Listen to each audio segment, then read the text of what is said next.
You have a neutral rating on the stock. You have a $190 price target, but your valuation actually prices in a success from Tesla in this storage business. How do you value something that doesn't exist yet?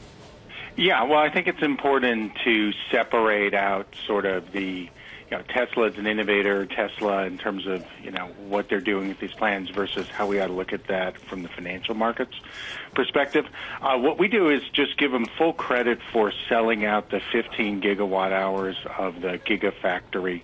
They already announced we're going to be devoted to stationary storage last year. Putting that in our model in 2020, it gets us around $2-ish of earnings and then discounting that back. So it's about $40, we think, is what investors ought to pay for that business. And it's buried within, we would argue, the $190 or the $200-some the stock is already trading at. Jonathan, to your wheelhouse, for these batteries that Elon Musk talked about yesterday, how much lithium do you actually need to power them? So when you look at the 50 gigawatt hour plant that they're going to expand by 2020, we're looking at basically 20% of today's supply. So to me, that's one gigafactory that they're going to put in, and so just on this one gigafactory, 20% of supply, or 20% of demand from this one gigafactory. Can he get that? Is there actually enough lithium to get that kind of supply? Right now, there's only one plant that is expanding, and that's the one in Australia with a joint venture between Sichuan Tianqi and Albemarle. And so outside of that, there really is no other expansion plans that we've seen come to fruition. So, Brian, what do you make of that? I mean, you have the lithium experts saying there might not be enough supply to match Elon Musk's vision in the short term. What does that make you think? Well, that's exactly why we put risk factors on all of the projections Tesla puts out there to get to our valuation. The question they would raise is kind of by 2020, will there be additional lithium supply forthcoming? We certainly think that a few 100,000 cars and some amount of stationary storage, high likelihood, will be produced out of the Gigafactory. The thing to bear in mind, if you sort of start listening to what he was saying last night, he's actually envisioning a world where there could be up to 400 Gigafactories in the U.S. alone in order to serve the storage needs for a 100% renewable grid. So we can take what our other guest is saying and just multiply that by 400. 400 gigafactories. Oh, that just kind of blew my mind there, Brian, when you said that.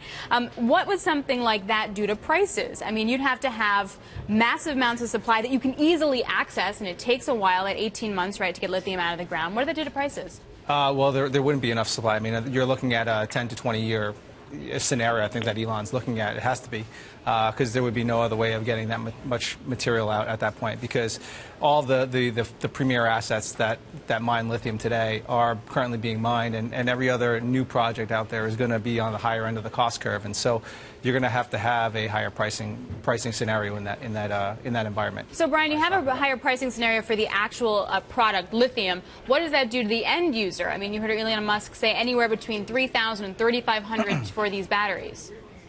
Well, we do expect manufacturers' economies of scale, but I think it does raise issues and why we're not overweight Tesla with the sort of even the midterm realism of some of the expansion plans.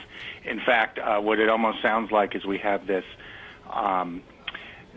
chemicals buried in the ground where there's a finite supply, and as we start getting more and more, they get more expensive to extract. It sounds like some arguments I heard from the renewables crowd about oil a few years ago. But it doesn't mean that it's not legit, though, right? No. I mean, the point is that we're talking about finite resources all around. So how much do you think that these batteries will actually wind up being? At the end of the day, Brian, is this just batteries for rich people?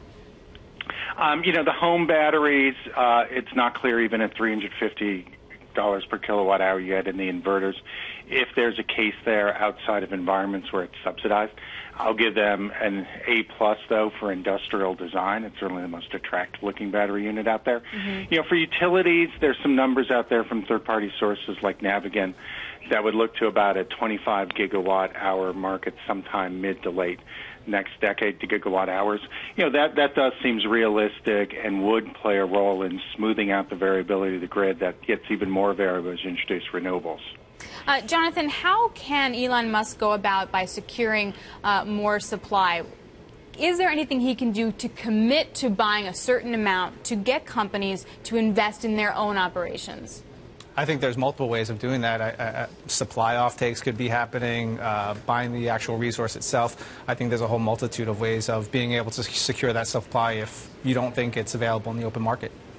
So, but why hasn't he done that then? I mean, what I've read is that certain projects that could come online say, look, I'm not going to do it with just a promise from Elon Musk that he's going to want to rev up demand with his gigafactory. Yeah, I can't speculate on why he hasn't done it yet.